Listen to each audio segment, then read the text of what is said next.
Hello everyone, welcome to Daily Current Affairs Analysis at Advait IAS Academy. Today is 12 June 2025 and today current affairs we discussion on prelims and mains perspective. Okay, so today we discussion on two important topic, that is UNFPA's State of World Population Report. Recently a population report okay. Then another important point is that International Day Against Child Labor, June 12, which we observe. Okay, this is applicant for our GS paper 1 society karone edu important hoy. Okay, child labor এটা topic হয়, আমি discussion কৰিম যে কি কাৰণে আমাৰ ইন্ডিয়াত child labour এতিয়াও prevalent হৈ আছে in some sectors in some states. Okay, আৰু গভৰ্নমেণ্টে কি ষ্টেপস লৈছে to eliminate to reduce child labour from our country. Okay, we will discuss this topics. Okay, basically মেইনছৰ কাৰণে child labour is very important topic for our GS paper 1 point of view for our mains.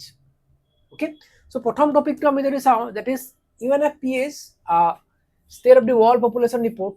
Okay, ইয়াতে দেখা পোৱা গৈছে যে India concern খিনি আমি discussion কৰিম. একচুয়ালি ইণ্ডিয়া কনচাৰ্ন কি আহিছে যে India population reached 1.46 billion in 2025, making it world most populous country. So India is now world most populous country of the world after crossing or after surpassing China. Okay, বৰ্তমান চাইনাৰ population কিমান 1.41 billion, but India population কিমান 1.46 billions. Okay, so we are the most populous country in the world.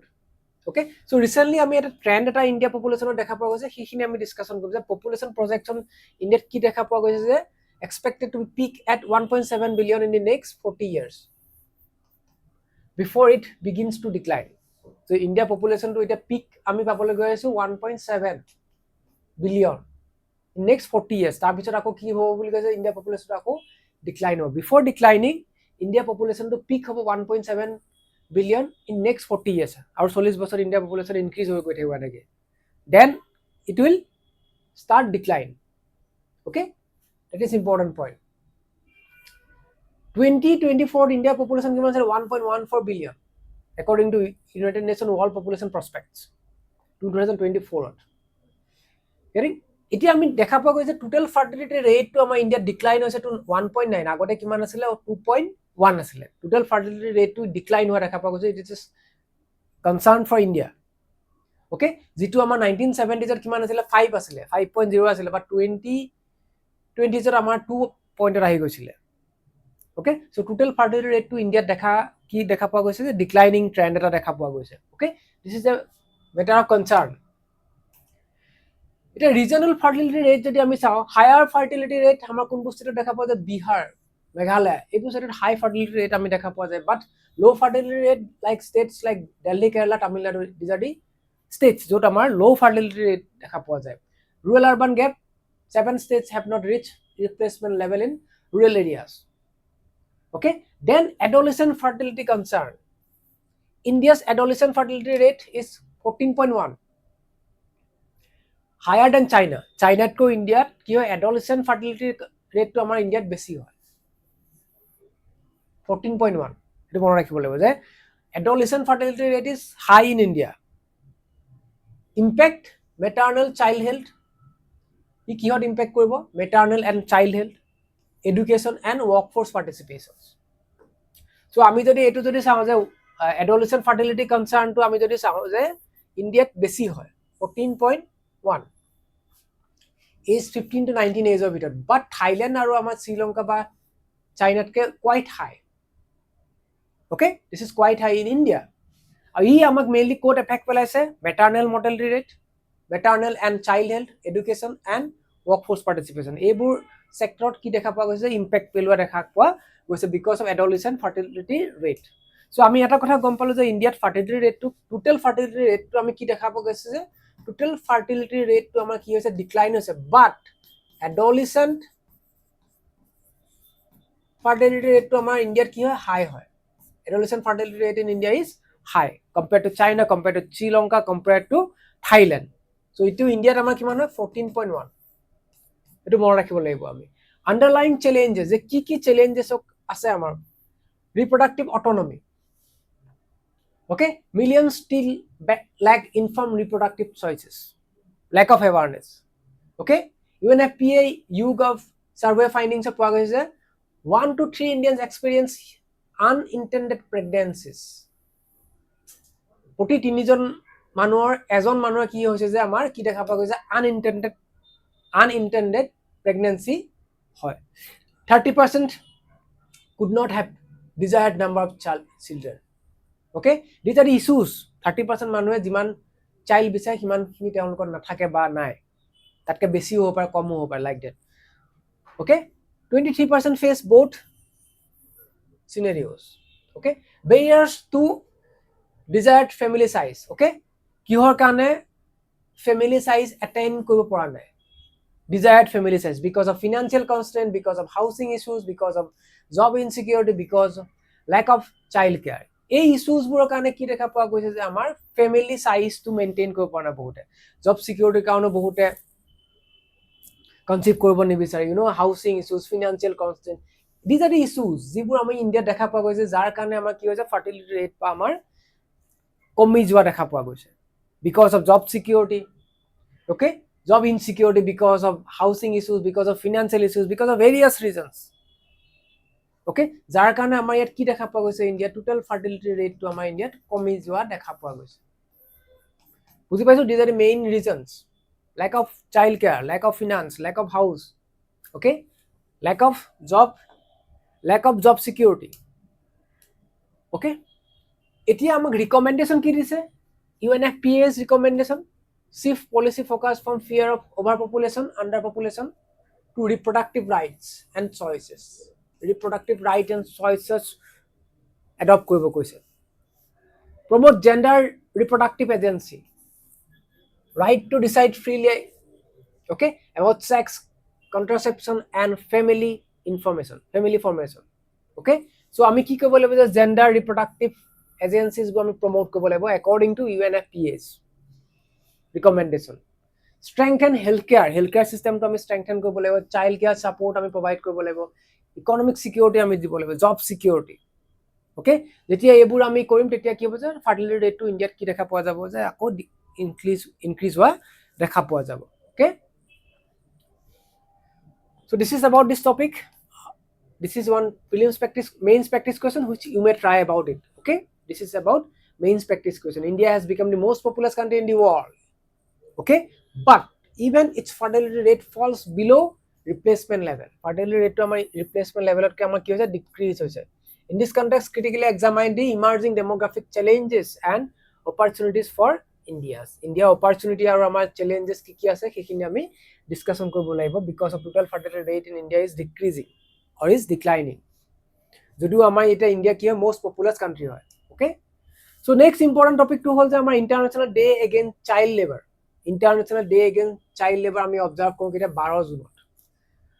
Okay, এতিয়া আমি এটো কিয় observe কৰো, কি দেখা পোৱা গৈছে, ৰিসেন্টলি দেখা পোৱা গৈছে যে observe annually 12 June as the International Day Against Child Labor to raise awareness about the exploitation of the children in labor and the urgent need for collaborative global action. আৰু এইবোৰ child labor টো এটা কি global child labor is a what, এটো আমি অকল India বা আমি অসমতে দেখা পোৱা নাযায়, এটো আমাৰ এটা গ্লোবাল ইস্যু হয়, গ্লোবাল ইস্যু। আৰু এই গ্লোবাল ইস্যুজবোৰ আমি কি কৰিব লাগিব, মিটিগেট কৰিব কাৰণে আমাক কি লাগিব, গ্লোবাল কোলাবোৰেচন লাগিব আমাক। What do we need? Global collaboration. Then only global যেটো আমাৰ ইস্যু হয় চাইল্ড লেবাৰ, হেতু আমি কি কৰিব পাৰিম, আমি এলিমিনেট কৰিব পাৰিম from our globe. Okay, the global child labor trend. International Labor Union and Labor Organization and UNICEF estimated according to 2021 value ki dekha paga je 160 million children in child labor globally. 160 million child labor ase globally. COVID-19 pushed an additional COVID-19 er karone ako 99 million amar additional child labor bahi gol buli koise into child labor due to economic shocks and schools closure. Gender breakdown. Okay, 79 million involved in hazardous labors. Okay, these are the findings. Kishuman amar statistics ami data paisu from ILO, International Labor Organization and UNICEF ami kishuman data paisu je globally kiman child labor ase, covid or karone kiman child labor bahi gol because of school closure and economic shocks. Okay, কিমান মানুহ hazardous sector কাম কৰি আছে আৰু বিশেষকৈ আমাৰ disease prevalence in rural areas compared to urban areas. Urban areas যদি আমাৰ 4.7% আছে, rural area কিমান আছে 13.9%. These data are very important for our mains answer writing. Mains answer writing বা essay writing আমাৰ এইবোৰ বহুত ইম্পৰ্টেন্ট হয়। তাতকৈ সবতকৈ বেছি আমি কোড দেখা পোৱা যায় এগ্ৰিকালচাৰ 70% আমাৰ চাইল্ড লেবাৰ দেখা পোৱা যায় and 72% আমি কোড দেখা পোৱা যায় ফেমিলি বেস ওয়াৰ্কত চাইল্ড লেবাৰ দেখা পোৱা যায়। Okay, this is a global findings from International Labour Organization and UNICEF. Okay, these data are important for mains examination and essay writing or কাৰণে important. যে child labour টো এটা global issue হয়, হেতু আমি দাঙি ধৰিবৰ কাৰণে আমি আমাৰ কথাটো জাস্টিফাই কৰিবৰ কাৰণে আমি এনেকুৱা ডাটা কিছুমান ক'ব লাগিব যে এগ্ৰিকালচাৰত কিমান চাইল্ড লেবাৰ আছে, ফেমিলি বেস ওয়াৰ্কত কিমান চাইল্ড লেবাৰ আছে, ৰুৰেল এৰিয়াত বেছি হয় compare to urban area. Okay, so গোটেই ডাটাখিনি আমি ইয়াতে দিয়া গৈছে, এইখিনি আপোনালোকে লিখি ল'ব। দিছ উইল ডেফিনেটলি হেল্প, বহুতখিনি আমাক হেল্প কৰিব। Okay, it will help us a lot. Okay, আৰু চাইল্ড লেবাৰটো আমাৰ এক্সামৰ কাৰণে এটা বহুত ইম্পৰ্টেণ্ট টপিক হয়। It is a very important topic for our examination point of view. Getting? Child labour in India, এতিয়া যদি আমি ইণ্ডিয়াত চাওঁ, according to 2011 সেন্সাসৰ মতে কি দেখা পোৱা গৈছে 10.1 মিলিয়ন চাইল্ড লেবাৰ আমি দেখা পোৱা গৈছে 5 to 14 এজৰ ভিতৰত। আৰু কোনকিটা সেক্টৰ সবতকৈ বেছি আছে? Brick kilns, carpet weaving, domestic work, garment industry, agriculture, mining, fisheries and food stalls, এইবোৰত আমি চাইল্ড লেবাৰ দেখা পোৱা যায়। যেনে মেজৰ সেক্টৰ। আৰু মেজৰ ষ্টেটছ আমাৰ ক'ত দেখা পোৱা যায়? Bihar and UP, Madhya Pradesh, Rajasthan and Maharashtra. Okay, এইকেইখন ষ্টেট কি হয় যে আমাৰ মেজৰ ষ্টেট য'ত আমি চাইল্ড লেবাৰ বেছিকৈ পোৱা যায়। আৰু আমি সেক্টৰ কেইটা মনত ৰাখিব লাগিব, ষ্টেট কেইখন মনত ৰাখিব লাগিব। গাৰ্লছ আৰ মোৰ likely to be out of schools and engage in unpaid domestic labour. আৰু গাৰ্লছবোৰ কি হয়? মষ্টলি ভালনাৰেবল হয়। তেওঁলোক বেছিকৈ স্কুলৰ পৰা কি হৈ যায়? ওলাই যাব লগা হয়, আৰু আনপেইড ডমেষ্টিক লেবাৰ তেওঁলোক খাটিব লগা হয় বা কাম কৰিব লগা হয়। ৰুট কজেছ কিহৰ কাৰণে এইটো আমাৰ ইণ্ডিয়াত দেখা পোৱা গৈছে? Because of economic and social factor, poverty and lack of decent work for adults, inequality, caste and gender-based discrimination, migration, weak law enforcement. These are the main reason. The economic and social factor. Poverty is the main cause. Inequality, caste and gender-based discrimination. These are the main causes. Education barrier, inadequate infrastructure in school. Okay? High people-teacher ratio. Okay, lake of subject expert, এইবোৰৰ কাৰণে কি হয় যে school মানুহে কি হয় এৰি দিব লগা হয়। যদিও এতিয়া আমি দেখা পোৱা গৈছে ইন ৰিচেণ্ট টাইম বহুত আমাৰ স্কুল ইনফ্ৰাষ্ট্ৰাকচাৰ ডেভেলপমেণ্ট হোৱা দেখা পোৱা গৈছে। ওকে, ষ্টুডেণ্ট টিচাৰ ৰেচিঅ'টো ইম্প্ৰুভমেণ্ট আমি দেখা পোৱা গৈছে। Okay, fine. চ' ক্লাইমেট চেঞ্জটো এটা কি হয় যে আমাৰ চাইল্ড লেবাৰ এটা মেইন কজ হয়। Disrupt livelihood, forcing children out of schools to contribute economically. এটা ফেমিলিক ইকনমিকেলি ছাপোৰ্ট কৰিবৰ কাৰণে কি কৰিব লগা হয়? চিলড্ৰেনবোৰে, ছাত্ৰ ছাত্ৰীবোৰে কি কৰিব লগা হয়? স্কুল এৰি পেলাই মাক দেউতাকক সহায়ৰ হাত আগবঢ়াব লগা হয়। চ' তেনেকৈ কি হয় যে চাইল্ড লেবাৰ, এডুকেশ্যন ডিছকণ্টিনিউ হৈ যায়। Okay, so' these are the main causes যিবোৰ আমি দেখা পোৱা গৈছে কিহৰ কাৰণে ইণ্ডিয়াত আমাৰ চাইল্ড লেবাৰটো আমাৰ চবতকৈ বেছিকৈ হোৱা দেখা পোৱা গৈছে বা ক'ত ক'ত আমি দেখা পোৱা গৈছে। এতিয়া কি কি লিগেল প্ৰভিজন আছে বা ফ্ৰেমৱৰ্কছ আছে in India? Child labour prohibition and regulation act 1986, আৰু এইখন আমি 2016ত এমেণ্ডো কৰিছোঁ। Bench employment of children under 14, যে 14 এজৰ আণ্ডাৰত আমাৰ কাকো আমি চিলড্ৰেনক আমি কামত লগাব নোৱাৰোঁ। It was amended in first time in 2016। Right to education act 2009, এইখনৰ কথা আমি ক'ব লাগিব। Guaranteed free and compulsory education for children 6 to 14 years. These are what?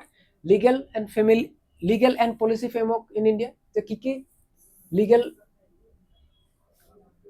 framework আছে ইণ্ডিয়াত to eliminate, to reduce child labor. Okay, then juvenile justice act, POSCO act, prohibition of child marriage act, এইবোৰ গোটেইবোৰ আমাৰ ইণ্ডিয়াত আছে। বাট এই কি হ'ল যে এইবোৰ থকা সত্ত্বেও আমাৰ কি হোৱা নাই যে ল এনফৰ্চমেণ্টটো আমাৰ প্ৰপাৰলি হোৱা নাই, যাৰ কাৰণে আমি চাইল্ড লেবাৰ আমি ভেৰিয়াছ আমি ছেক্টৰত আমি দেখা পোৱা গৈছে, যেনেকৈ ইটা ফেক্টৰী হওক। অ'কে, ইট ইজ এইবোৰ যে আমি যে পাইছোঁ অলপ আগতে যে কি কাৰণে আমি দেখা পোৱা গৈছে, ক'ত দেখা পোৱা গৈছে? Mainly bricks kills, carpet welding, এইবোৰত যে আমি চাইল্ড লেবাৰ দেখা পোৱা গৈছে। কিহৰ কাৰণে পোৱা গৈছে? Because of inequality, caste, gender based discrimination, poverty and lack of decent work. Okay, যদিও আমাৰ ইণ্ডিয়াত বহুত কিছুমান কি আছে লিগেল ফ্ৰেমৱৰ্ক আছে, তথাপিও সেইবোৰ প্ৰপাৰলি ইমপ্লিমেণ্টেড নকৰাৰ কাৰণে চাইল্ড লেবাৰ ইণ্ডিয়াত আমি দেখা পোৱা গৈছে। এতিয়া আমি ৱেব ফৰত কি কৰিব লাগিব যে যিবোৰ আমাৰ এক্ট আছে সেই এক্টবোৰ আমি প্ৰপাৰলি কি কৰিব লাগিব, both in letter and spiritত আমি কি কৰিব লাগিব, ইমপ্লিমেণ্ট কৰিব লাগিব to mitigate this social evil. Challenges in implementation. Implement কৰাত আমাৰ কি কি ইছ্যু আছে যে persistence of invisible or hidden child labour in family enterprises. Family ৱৰ্কত বহুত মানুহে কাম কৰি আছে, সেইটো এটা ডাঙৰ। ডমেষ্টিক ৱৰ্কত, ফেমিলি ৱৰ্ক, এগ্ৰিকালচাৰ ৱৰ্কত, সেইটো আমি কি কয় ইলিমিনেট কৰাত আমাৰ কাৰণে কি হৈছে, এটা ইমপ্লিমেণ্ট কৰাত, ল ইমপ্লিমেণ্ট কৰাত ডাঙৰ চেলেঞ্জেছ হৈ পৰিছে। হায়াৰ ৰিস্ক এমং দি দালিত ট্ৰাইবেল পিপুলৰ মাজত দেখা পোৱা গৈছে, religious minority and migrant children.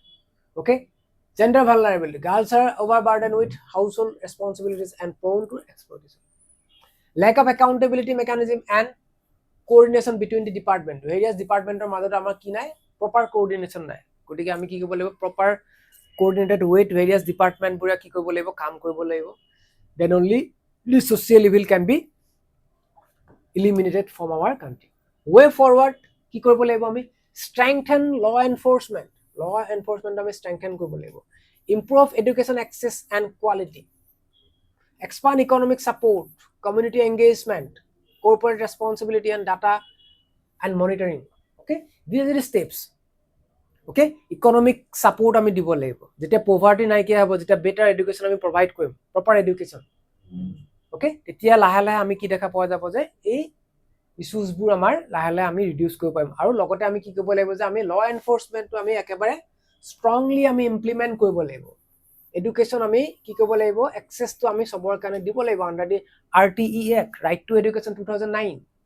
6 to 14 ইয়াৰ্ছৰ সকলোকে আমি কি কৰিব লাগিব, ফ্ৰী এণ্ড কম্পালচৰি এডুকেশ্যন আমি ষ্টেটে প্ৰভাইড কৰিব লাগিব। তেতিয়া আমাৰ কি হ'ব যে চাইল্ড লেবাৰটো আমি ইলিমিনেট কৰিব পাৰিম। দেন ইকনমিক ছাপোৰ্ট আমি প্ৰভাইড কৰিব লাগিব, cash transfer, employment schemes, nutrition and health care support. Okay, ইয়াতে আমি কমিউনিটি এংগেজমেণ্ট যদি আমি কওঁ, local leaders, NGOs, SGOs, SSGs, self help groups to raise awareness কেম্পেইনবোৰ হাতত ল'ব লাগিব। Corporate social responsibility, okay, corporate responsibility, ensure ethical supply chain, regular audits and eliminate child labor. Okay, these are the various steps that we must take to eliminate child labor, the social evil from our country. Okay, so that's all for today's class, my dear students. কাৰোবাৰ যদি কিবা doubt আছে আপোনালোকে comment সেকশনত comment কৰিব। And এই টপিকছবোৰ কিন্তু আমাৰ মেইনছৰ কাৰণে, অনাগত মেইনছৰ কাৰণে বহুত বেছি ইম্পৰ্টেণ্ট। যে চাইল্ড লেবাৰৰ কাৰণে আমাৰ ইয়াতে এতিয়া এই টপিকটো যদি মই পঢ়োঁ কেনেকৈ পঢ়িম, ইয়াতে আমি কি পঢ়িম যে আমি কজেছ আমি পঢ়িম। দেন আমি চেলেঞ্জেছবোৰ আমি পঢ়িম, যে কিহৰ কাৰণে আমি আমাৰ লিগেল ফ্ৰেমৱৰ্ক থকাৰ উপৰিও আমি কিয় এইবোৰ ইমপ্লিমেণ্ট কৰিব পৰা নাই। And various legal framework, okay, various legal framework থকাৰ উপৰিও আমি কিয় এইবোৰ ইমপ্লিমেণ্ট কৰিব পৰা নাই, চেলেঞ্জেছবোৰ আমি ডিছকাশ্যন কৰিম। তাৰপিছত আমি ডিছকাশ্যন কৰিম ৱে ফৰৱাৰ্ড, যে আমি কি কৰিব লাগিব। অ'কে, এই 4টা হেডত আমি এই টপিকটো আমি ডিছকাশ্যন কৰিব লাগিব। Okay, so that's all for today's class, my dear students. কাৰোবাৰ যদি কিবা ডাউট থাকে, do comment on the comment section. Okay, thank you for attending the class. This is one mains practice question which you may try. Okay, thank you everyone. Thank you.